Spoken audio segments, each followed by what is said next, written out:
Hey, my name is Wyatt Johnston. Welcome back for another Farm Stew Fact.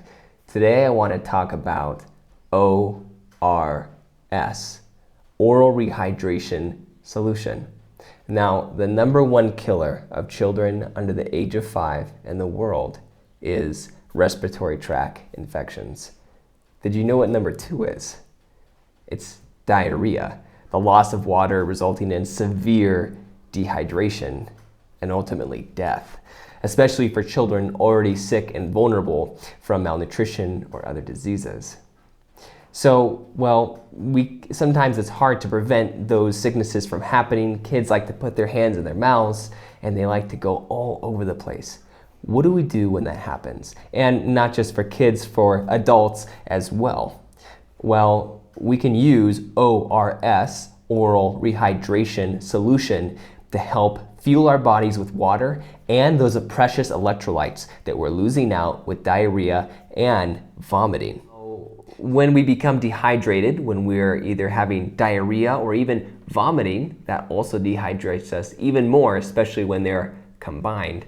We should be drinking water after each stool is passed or after we vomit, taking slow sips, not all at once. So for children, symptoms of dehydration might be, maybe fatigue or not wanting to go out and play. Or let's say they are grumpy or grouchy or they eagerly drink water whenever they see it. When this happens, every 5 to 10 minutes, until those symptoms go away, they should be given clean, fresh water. That's for you adults as well when you feel those. When you're grumpy and irritated and really want water, you should be drinking.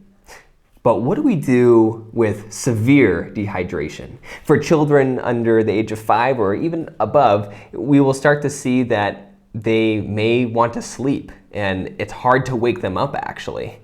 And if for babies, the soft spot in the head might start to sink down. The eyes might start to sink in. When crying, tears will not be produced and their skin will feel cold to the touch and clammy. These are symptoms of severe dehydration. Well, thankfully, there is a solution to this. Now, it's called ORS. Clean, fresh water is good, but it's not good enough. We need electrolytes to begin replacing that water and those electrolytes lost through vomiting and diarrhea. So ORS uses 3 ingredients: sugar, salt, and water.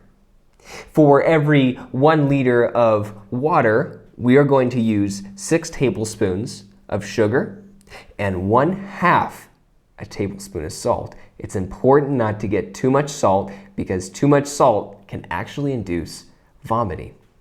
Once you mix all of your sugar and your salt in your pitcher of water until all the granules have dissolved, then it'll be drank every 5 to 10 minutes or after each stool or after vomiting. And once again, this is slow sips. Do not let kids and even yourself chug this down really quickly. One of the other symptoms of severe dehydration for children is that they may not want to drink any water at all. In this case, you may have to force feed them small sips of water, even if they don't want to. Now, to make ORS a little bit more palatable, personally, I think it tastes quite all right to drink, but you can also add fruit concentrates and fruit juices to enhance the taste and even add some vitamins and minerals into that ORS. You could also use molasses and other sweeteners that have more nutrients or fiber or other minerals to give the body an extra boost. Continue using ORS until your symptoms of dehydration or severe dehydration reside and stop. ORS is used around the world and saves thousands of lives each year. This really should be a tool that you have ready to use for yourself and your family when the time comes. Thank you again for joining us this week for another Farm Stew Fact, and we hope to see you again here soon.